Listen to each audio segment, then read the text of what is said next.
Our next award is for the best astrologer in Punjab, and the award goes to none other than the Astro OPD. Requesting Mr. Sunil Kumar to please join us in the front. नमस्कार जी, मैं हूं पुनीत। आप देख रहे हैं astro OPD. इसी programme में आपका तहे दिल से स्वागत करते हैं। एक बार फिर से हाजिर हैं आपके सामने। आज बात जो होगी वो रसोई की बात होगी, यानी कि आज हम आपको रसोई में लेके चलेंगे। आप बोलेंगे कि वैसे ही सारा दिन रसोई में रहते हैं, फिर से रसोई में लेके जा रहे हैं, लेकिन आज की जो रसोई होने वाली है ना, ये बहुत खास होने वाली है, क्योंकि यहाँ से आपको पैसा भी मिलने वाला है, रसोई में से आपको पैसा मिलने वाला है, रसोई में से आपको बरकत मिलने वाली है, रसोई में से आपको सेहत मिलने वाली है। जब एक रसोई में, आपकी अपनी रसोई में सारा कुछ मिलने वाला है, तो फिर मुझे लगता है कि आज का ये जो रसोई स्पेशल है वो बहुत खास होने वाला है। नीचे जो नंबर लिखे गए हैं ये आप ही के लिए लिखे गए हैं, अपॉइंटमेंट नंबर्स हैं, ये अपॉइंटमेंट ले सकते हैं मिलने आने के लिए। और अगर जो दूर रहते हैं, मिलने नहीं आ सकते हैं, वो टेलीफोनिक कंसल्टेशन पे भी बात कर सकते हैं, और यही नंबर्स है अपॉइंटमेंट के लिए। तो गुड लक रिपोर्ट के बारे में बात होगी। टिप्स जो हैं, ये एपिसोड पूरा ऑलरेडी टिप्स पे ही है, तो उसी पे बात होगी। तो शुरुआत करते हैं, पहले स्वागत कर लेते हैं। बहुत बहुत स्वागत है सुनील जी। नमस्कार। नमस्कार। सुनील जी, आज बात रसोई की कि आप बोलते हो हमेशा कि आप जो जाते हो ज्योतिषियों के पास, वो आपको इतने महंगे महंगे उपाय और इतने महंगे महंगे स्टोन्स दे देते हैं। इंसान सोचता है मैं ऑलरेडी जूझ रहा हूँ और मैं इतना खर्चा कहाँ से करूँगा। और आप अक्सर, मैंने देखा है कि जब भी कोई उपाय देते हो उसमें रसोई का एक आध उपाय जो है वो ज़रूर होता है। और उसमें मुझे लगता है कि नमक आपको बाहर से लेके जाने की ज़रूरत नहीं, जीरा, हल्दी, ये सब कुछ जो है वो रसोई में ही होता है, और आपके उपाय भी ऐसे ही होते हैं। तो सबसे पहले मैं यही जानना चाहूँगी कि वाकई में रसोई में बरकत तो है, ताकत तो है, पेट भरती है, बड़ी बड़ी बात है, लेकिन क्या रसोई जो है हमें सही कर सकती है, किसी भी बात को, हमारी ज़िंदगी को सही कर सकती है? पुनीत जी, एक औरत का पुराने समय में तो मैं कहता था कि 90% हिस्सा ही ज़िंदगी का निकल जाता था किचन के अंदर, उसके बाद 75%। तो आज थोड़ा सा कम हो गया, क्योंकि लेडीज़ वर्किंग हैं और किचन खुद भी संभालती हैं, साथ में कुछ सर्वेंट्स भी रखे होते हैं, बट फिर भी मैक्सिमम हिस्सा जो है किचन के अंदर निकलता है। रसोई आपकी अन्नपूर्णा, और अन्नपूर्णा की जब बात की जाए, माँ अन्नपूर्णा की बात की जाए, तो ज़िंदगी का बहुत ज़रूरी हिस्सा, एंटायर लाइफ का सबसे ज़रूरी हिस्सा, इसी रसोई में से, इसी रसोई के अंदर से आपके हाथ से बनी हुई रोटी आपके बच्चे खा के बड़े बड़े अफसर बन गए। इसी रसोई के अंदर से आपके हाथ से आपकी संस्कार बच्चों के अंदर गए, चाहे रोटी के थ्रू गए, चाहे किसी भी चीज़ के थ्रू गए, लेकिन किचन से ही गए। आपकी रसोई के अंदर इतना कुछ पड़ा हुआ है, इतना कुछ पड़ा हुआ है, जो आपकी ज़िंदगी की बहुत परेशानियां कम कर सकता है। पुनीत जी ने बिल्कुल ठीक बोला कि मेरे जो मैं रेमेडीज़ बोलता हूँ, वैदिक रेमेडीज़ बोलता हूँ, या मैं कुछ रेड बुक की भी रेमेडीज़ अगर उठाता हूँ, थोड़ी सी 10% 20%, उसमें किचन का कोई ना कोई सामान ज़रूर होता है जो आपके किचन में पड़ा हुआ है। सबसे पहले क्या पड़ा हुआ है आपके पास? नमक पड़ा हुआ है। किसी के घर में सेंधा पड़ा हुआ है, किसी के घर में कोई नमक पड़ा हुआ है, किसी के घर में कोई नमक पड़ा हुआ है, लेकिन नमक पड़ा हुआ है। नमक से अब क्या कर सकते हैं? नमक से बहुत सोल्यूशन हो सकते हैं। कहते हैं कि आपने मेरा नमक खाया है, आप मेरे साथ गद्दारी नहीं कर सकते, या उसने मेरा नमक खाया, वो मेरे साथ गद्दारी नहीं कर सकता। इतना भारी भरकम जो वजन वाला जो डायलॉग था, उसके पीछे कुछ तो कारण रहा होगा कि इसने हमारा नमक खाया है, हमारे साथ गद्दारी नहीं करेगा, और नमक खा के जो गद्दारी करेगा तो वो फिर किसी के साथ भी वफादारी नहीं कर सकता। सो नमक के अंदर बहुत वजन है। नमक आपकी ज़िंदगी की बहुत सारी नेगेटिविटी ख़त्म कर सकता है। आपकी किचन के अंदर पड़ा हुआ है। अगर सॉलिड फॉर्म में ले लें तो इसको अपने काउंटर में रखिए, जहां आप दुकानदारी करते हैं उस काउंटर पे रखिए, महीने बाद चेंज कीजिए। पिंक कलर का जो सॉल्ट आता है, सी सॉल्ट जो आता है, पिंक कलर में जो होता है, उसका रॉक सॉल्ट जो होता है, वो अपने कांच के बाउल के अंदर रख के इसको अपने काउंटर पे रखिए, जो विजिबल हो। नंबर 1। नंबर 2, किसी को नज़र लग रही है, बार बार नज़र लग रही है। नज़र लगना एक बहुत कॉमन इशू और हर घर के अंदर है। बच्चे के ऊपर से 3 बार नमक वारिए, या किसी को भी नज़र लग रही है उसके ऊपर से 3 बार नमक वारिए सेंधा, और इसको पानी में डाल दीजिए, वॉश बेसन में। इसको रेगुलर 7 दिन लगातार करके देखिए, नज़र गायब हो जाएगी।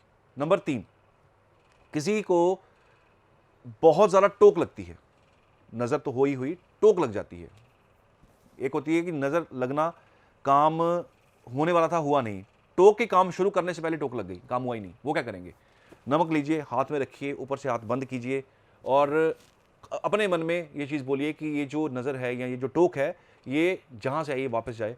ऐसे करके इसको आप करके थोड़ी देर के बंद करके उसको वॉश बेसिन में डाल दीजिए। लगातार 7 दिन कीजिए, टोक लगना बंद हो जाएगी। नमक में इतना पावर है। कोई इंसान लंबा बीमार चलता आ रहा है, लंबा बीमार, लगातार बेड रिडन है, वो नमक लेके एक कटोरी में डालिए। जो सिरेमिक बाउल्स आते थे पहले, वो सिरेमिक बाउल जो है वो अरेंज कीजिए। अगर सिरेमिक बाउल नहीं अरेंज हो सकता किसी वजह से, तो आप कांच का बाउल लीजिए। कांच के बाउल के अंदर नमक डालिए। उस मरीज के साथ, पेशेंट के, जो जिसको आप दवा दे रहे हैं, सब कुछ दे रहे हैं, दवा लग नहीं रही है, दवा के बावजूद भी इंसान जो है वो बीमार पड़ा हुआ है, मेडिसिन तो करनी है, मेडिसिन को कभी अपने बंद नहीं करना, वो तो करनी है, लेकिन ये जो साथ में एस्ट्रोलॉजिकल रेमेडी करते हैं, इससे बहुत फर्क पड़ता है। नमक बाउल में भर के पेशेंट के सिर के पास रखिए, ओवरनाइट पड़ा रहने दीजिए, अगले दिन उठा के उसको वॉश बेसिन में डाल दीजिए। लगातार 40 डेज कीजिएगा, पेशेंट के हालात में सुधार आना शुरू हो जाता है। बहुत सारे उपाय हैं नमक के। एस्ट्रोलॉजी में नमक का बहुत यूज़ है, बहुत उपाय किए जाते हैं। नंबर 2, दूसरी नंबर चीज़ क्या पड़ी है आपके घर में? हल्दी, पिसी हुई हल्दी भी और साबुत हल्दी भी। जो येलो हल्दी होती है, काली हल्दी होती है, एक येलो हल्दी होती है। काली हल्दी बहुत सारे कामों के काम आती है, लेकिन मैं येलो हल्दी, क्योंकि वैदिक में येलो हल्दी का बहुत ज़्यादा जो है वो मेंशन किया गया इसको। तो येलो हल्दी को यूटिलाइज कैसे करना है? अब बच्चा नहीं पढ़ रहा, तो बच्चे के रूम में जहाँ वो पढ़ता है, पहले तो ईस्ट फेसिंग बच्चे को बिठाइए, पढ़ते वक्त राइजिंग की तरफ जब सनराइज करता है वहाँ बिठाइए। हल्दी का बाउल उसके टेबल पर रखिए। वो टेबल पे जो बाउल पड़ा है वो आपने 40 दिन पड़ा रहने देना है। जब पड़ता है बाउल से ढक्कन उठा देना है, जब वो पढ़ के उठ जाए ढक्कन वापस रख दीजिए। बच्चे का पढ़ाई में स्टेबिलिटी बननी शुरू हो जाएगी। बात विश्वास की है, बात करने की है, बात ट्रस्ट की है। ट्रस्ट जो है वो बहुत ज़रूरी होता है। कुछ भी करने से पहले ट्रस्ट इज़ वेरी इंपॉर्टेंट। अगर ईश्वर के लिए मंदिर में भी जा रहे हैं ना, तो ट्रस्ट के बिना जाना बेकार है। घंटी भी जा रहे हैं, मन में कुछ और चल रहा है, ट्रस्ट है नहीं है, तो फ़ायदा कुछ नहीं है। तो ट्रस्ट इज़ वेरी इंपॉर्टेंट। सो दूसरा, हल्दी का तिलक सिंपल तरीके से, वैसे तो मैं केसर का तिलक बोलता होता हूँ, वो भी किचन का ही आइटम है, लेकिन हल्दी का तिलक अगर आप करेंगे तो भी आपको रिजल्ट आएगा। किसी के गुरु बहुत ज़्यादा पीढ़ी चल रहे हों, किसी के जुपिटर बहुत ज़्यादा खराब चल रहे हों, हल्दी की गांठ लीजिए, गांठ के अंदर धागा पिरो के येलो कलर का गले में डाल दीजिए। कुछ दिन के लिए ये डाले रखिए। वो इफेक्ट, जो बैड इफेक्ट था जुपिटर का, वो ठीक होना शुरू हो जाएगा और बच्चे का, उस इंसान का दिमाग चलना शुरू हो जाएगा, क्योंकि विजडम है, जुपिटर विजडम है, समझदारी है। तो वक्री गुरु क्या करते हैं? इंसान जल्दी ट्रस्ट नहीं करता। ट्रस्ट किनका कम होता है कि मुझे इस चीज़ में ट्रस्ट नहीं है, मैं भगवान पे विश्वास नहीं करता, मैं ज्योतिष पे विश्वास नहीं करता, मैं ये कुछ नहीं है। वक्री गुरु, ट्रस्ट होगा ही नहीं। नीच के गुरु लॉजिकली जाएंगे, कैसे हो सकता है ये? वो चमत्कार दिखाओ फिर मानेंगे। नीच के गुरु फिर मानेंगे तो बहुत मानेंगे। सो वो हल्दी आपके किचन में पड़ी हुई है, जुपिटर से रिलेटेड है। तो हल्दी के 3 यूज़ मैंने आपको बताए, और भी बहुत सारे यूज़ हैं, वो भी अगर मैं बताऊंगा तो शायद 2 घंटे में इसी सेशन में निकल जाएंगे। इसके बाद आपके घर में पड़ा हुआ है, किचन में पड़ा हुआ है सरसों का तेल। पहले तो तेल पहचानिए असली है कि नकली है, और असली और नकली की पहचान कोई टेस्टिंग कराने की ज़रूरत नहीं है। टेस्टिंग जो कराना चाहते हैं वो तो कराएं, बट टेस्टिंग कराने की ज़रूरत नहीं है। इसको, तेल को अपने रेफ्रिजरेटर के अंदर रखिए। अगर तो जम गया तो वो सरसों का तेल नहीं है, उसके अंदर मिलावट है, और अगर वो नहीं जमा तो समझ लीजिए सरसों का तेल जो मस्टर्ड ऑयल है वो प्योर है। सो प्योर मस्टर्ड ऑयल लीजिए। किसी को सैटर्न के रिलेटेड इशू आ रहे हैं, शनि के रिलेटेड बहुत ज़्यादा इशू हैं, नीच के शनि है, शनि की वजह से काम बिल्कुल ख़त्म हो चुका हुआ है, इंसान रोड के ऊपर आ गया है, लोहे की कटोरी लीजिए, उसके अंदर तेल डालिए सरसों का, उसके अंदर मुंह दिखाइए और मुंह दिखा के वो तेल को बाहर किसी नाली में फेंक दीजिए। लगातार कीजिए, शनिवार से स्टार्ट करके लगातार इसको 40 डेज कीजिए। धीरे धीरे धीरे शनि के बैड इफेक्ट खत्म हो जाएंगे। नंबर 2, किसी को बहुत ज़्यादा हेल्थ इश्यूज़ हैं, क्या करेंगे? सरसों का तेल लेंगे, सरसों के तेल से उसके पैरों के नीचे रात को सोते वक्त हल्की सी मसाज रेगुलर कीजिए। इससे भी आपको बहुत निजात मिलेगी। नारियल का तेल, वो आपके रूम में माफ़ कीजिए, नारियल का तेल वो आपके किचन में पड़ा हुआ है। अब इसको यूज़ कैसे करेंगे? नारियल के बहुत सारे उपाय हैं, नारियल के तेल भी बहुत सारे उपाय हैं। नारियल का तेल आप रात को, जिनको नींद नहीं आती, जिनको बहुत ट्रबल नींद की, वो रात को हल्का सा नारियल का तेल आप अपने पैरों के तले में लगाना शुरू कीजिए। रोज़ हल्की सी मसाज कीजिए, ज़्यादा उसको नहीं करना, रगड़ना ज़्यादा नहीं है, बस थोड़ा सा मसाज कीजिए, नींद का इशू आपका सॉल्व होना शुरू हो जाएगा। नारियल का तेल आप लीजिएगा। किसी को राहु का बहुत बैड इफेक्ट आता हो, वो नारियल का तेल दान कर सकता है, किसी को भी दान करें। वो आजकल नारियल का तेल कुकिंग ऑयल भी आता है, वो कुकिंग ऑयल दान कीजिए। नहीं तो जो सर पे लगाने वाला ऑयल होता है नारियल का, वो भी आप दान कर सकते हैं। वो भी आपका इल इफेक्ट जो राहु का है वो खत्म करता है। आपके किचन के अंदर पड़ा हुआ है अब चीनी। किसी को शुक्र से रिलेटेड प्रॉब्लम है, मान लीजिए किसी की कुंडली में शुक्र 6ठे भाव में है और 6ठी राशि में भी है, केतु के साथ कंजक्ट है, यहाँ 6 लॉर्ड शुक्र के साथ केतु के साथ कंजंक्शन में आके बैठा हुआ है, तो यूटीआई की प्रॉब्लम आती है, यूरिनरी की प्रॉब्लम आती है, मूत्रालय जो नाली होती है उसमें दिक्कत आती है, गुर्दे का प्रॉब्लम आता है।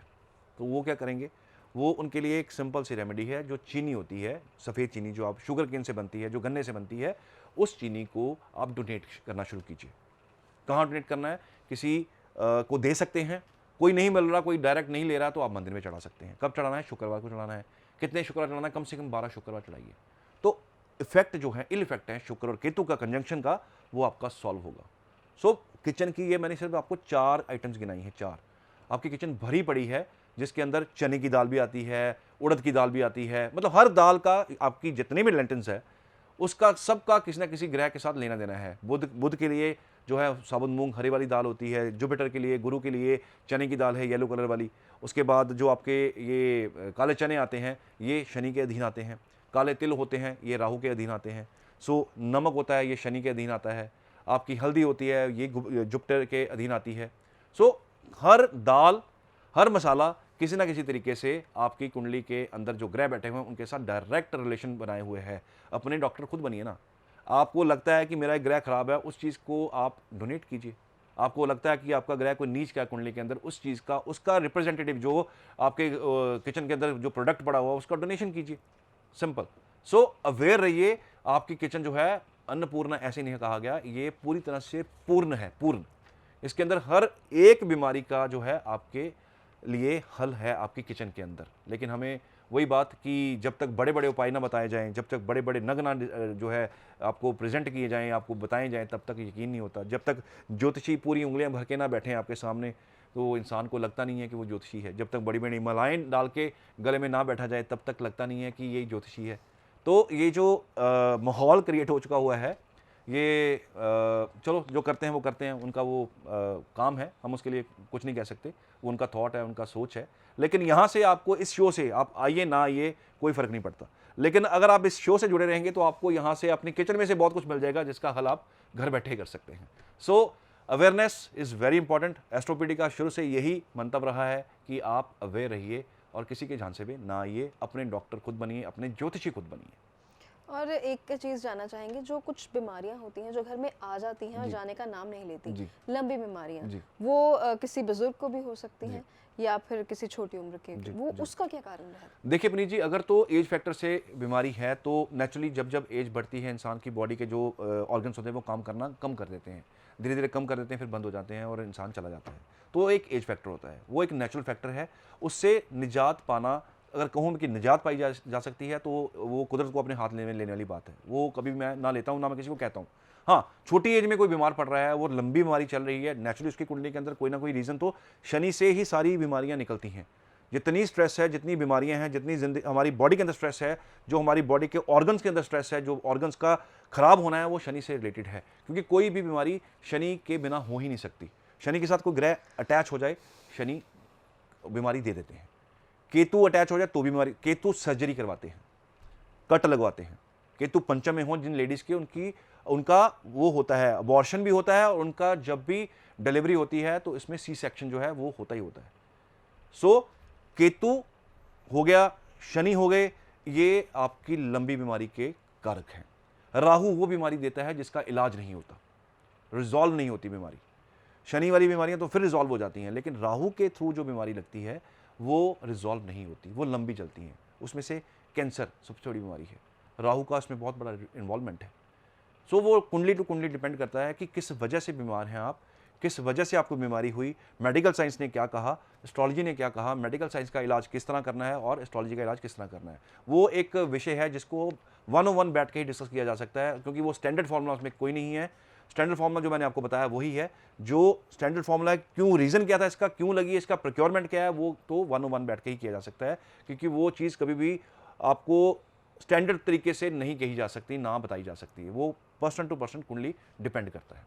तो देखा आपने कैसे बताया सुनील जी ने कि घर पे बैठे हुए रसोई की चीज़ों से आप कैसे अपनी ज़िंदगी में जो मुश्किलें हैं उनको हटा सकते हैं। कोई भी नहीं बताता है, यकीन मानिए कोई भी नहीं बताता है।